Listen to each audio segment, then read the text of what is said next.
Hi, folks. This is Dr. Rob CYWES. I am the Carb Addiction Doc. And today I want to give you some insights into things that just boggle my mind sometimes with my new standard American diet patients that want to improve their health, want to lose weight, want to get rid of their diabetes. So they're thinking about a ketogenic diet. But anytime you first think about anything, the first thing you come up with is 20 reasons why it's a bad idea. So we all routinely defend the status quo.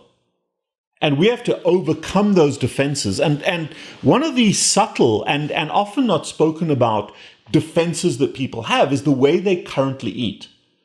And a lot of folks, male and female, are chefs and they love the kitchen and they love baking and they love making sauces and these sophisticated, wonderful meals, which are great, wonderful, okay? There are a lot of really nice, very complex meals that every cultural society has.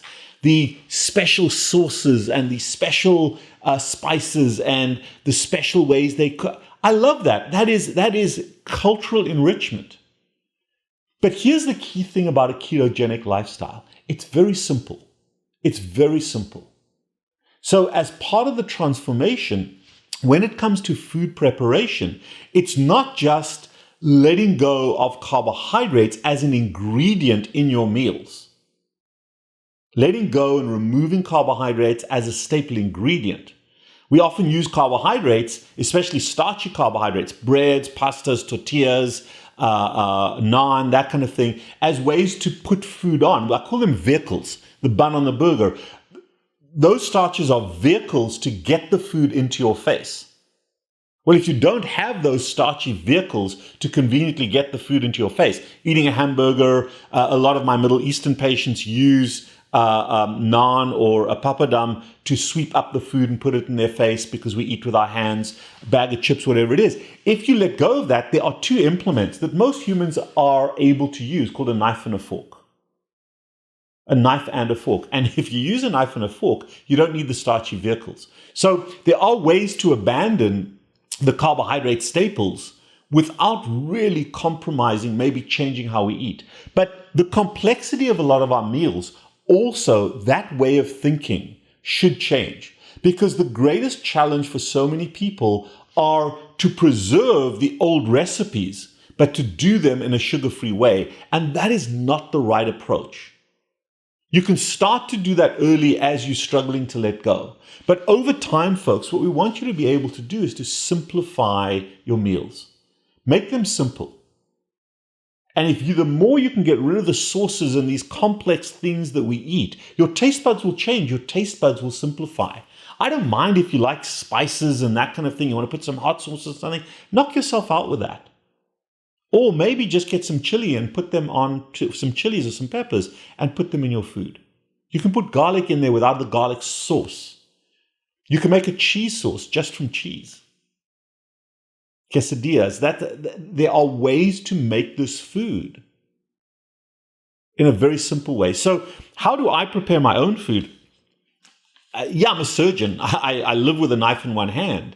However, I'm a terrible cook. I'm about as unsophisticated in terms of my culinary expertise as you can possibly be. Best I can do is an omelet. I love to make omelets, and sometimes they look like Bobby Flay was right there with me, and sometimes it looks like my dog that's lying down here threw up on my plate. Sometimes the omelet becomes the scrambled egg. But you know what? It's the love of preparing it. But that's the highest level that I go. So part of my food preparation is I do two things. My food preparation consists of only two culinary skills. I chop things up, whether it's meat or vegetables, salads, I chop them up, and I heat them up sometimes. Obviously, salads and that kind of thing, cold. Cold cuts, cold. But I use the stovetop, I use the oven, and I use the microwave, and obviously the barbecue. But that's the simplicity of how I eat. Now, I used to love the complex foods. I used to love the baked complex foods where I couldn't tell where a single ingredient came from because it's all been processed and transformed. And we look at all these cooking shows on TV and it's all about how you repurpose things. And you know what? Let's simplify things. Let's make things simple. There's nothing better than a simple piece of meat with some spices on it, or a simple salad, or a simple bowl of vegetables. That's the root. That's the fundamental root. So when it comes to food preparation, as part of a ketogenic lifestyle, simplify your preparation. Get involved maybe in making a good salad dressing based on olive oil or vinegar and maybe some balsamic vinegar. You can shop around for those. Get some good spices you can put in there. Same thing with your meat. You always need salt. Shop around for salt. I've got hundreds of different types of salt that I use. I love my Redmond salt, but I use so many different salts because I enjoy that. That's where my skill set comes in. That's where my entertainment comes in. But let go of the sauces, let go of the baking and these massively complex meals. That does become part of the ketogenic transformation so that you simplify your meals and the enrichment comes from the joy of what you're eating and how you're eating it and the flavor of the food, not the camouflage in all these sauces and mushy mixtures. That's what we're asking you to do. That's part and parcel of a ketogenic lifestyle. It's not just like diet people tell you about what you eat and when you eat and how many calories there are.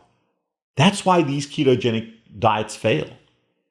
Because people cling on, oh, it's Christmas time. I always bake for my family. I don't eat it myself, but bullshit, of course you eat it. Of course you do. Oh, no, I don't. Of course you do. Let go of the baking. Buy flowers. Or send a meat pack. Do something that conforms to your lifestyle. You don't buy people bags of cigarettes and send them to them if they're smokers. Why do you have to bake for people and say, hey, here's a little bit of obesity I'm giving you for Christmas. Here's some diabetes I'm giving you for Christmas. Oh, and you know what? I'll share some of my insulin needles that I'm not using because I'm on a keto diet. You're not giving them treats. You're not making them happy. You're making them unhealthy. Crystal meth is not a good gift for Christmas, folks. But in your own life, simplify it. Simplify your preparation of the food. And the other part also is, on a ketogenic diet, we don't count calories. But when you're full on a much, much smaller amount, you're going to have leftovers. You're going to have leftovers. And the simpler the leftovers are, the better you can transform them down the road. So don't just think in terms of what you're eating or when you're eating. Also look at, in terms of ingredients or contents, also think about simplifying the complexity of your food preparation. Think about how to make a really, really perfect steak. Not necessarily how many thousands of spices go into some sauce that you're going to put on stuff that's flour-based or whatever it may be. Use butter, olive oil, coconut oil, but simplify, simplify, simplify. And your body will thank you, your budget will thank you, and you can still have a lot of fun in the kitchen. But if you are living a lifestyle of recreating the lookalikes, you haven't changed. You're just on a diet. It's going to fail.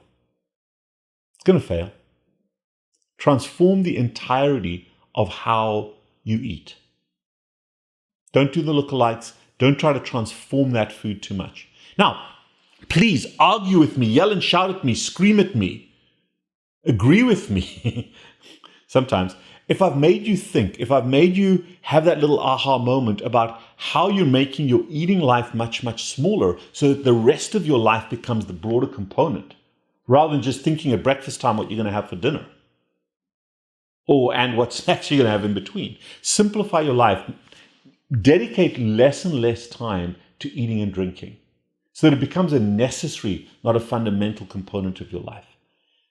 And as you lose weight, as you get healthier, the rest of your life, the other things that you're doing, fill your mind and fill your lifestyle. And that is the way that you can make this who you are rather than what you're doing.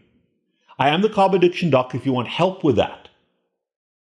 If you want some ideas, if you want some thoughts, if you want to see what we're doing. By the way, if you want to see how we eat, my wife has a site called Carb Addiction Mom, and she often posts pictures. It's on Instagram. And I think on Facebook as well, but on Instagram, she often posts the meals that we eat in our house. The meals that we eat in our house.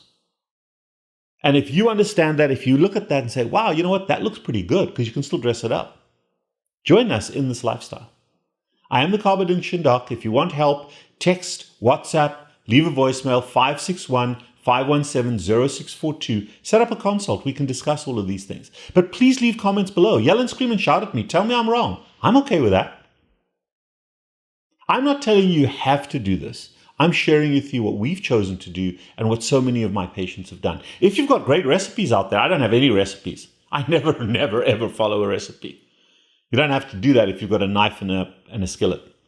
But share things with me. Put things out there.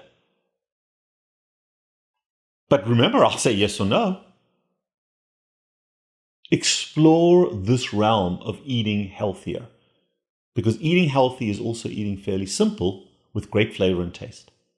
I am the Carb Addiction Doc. See you next time.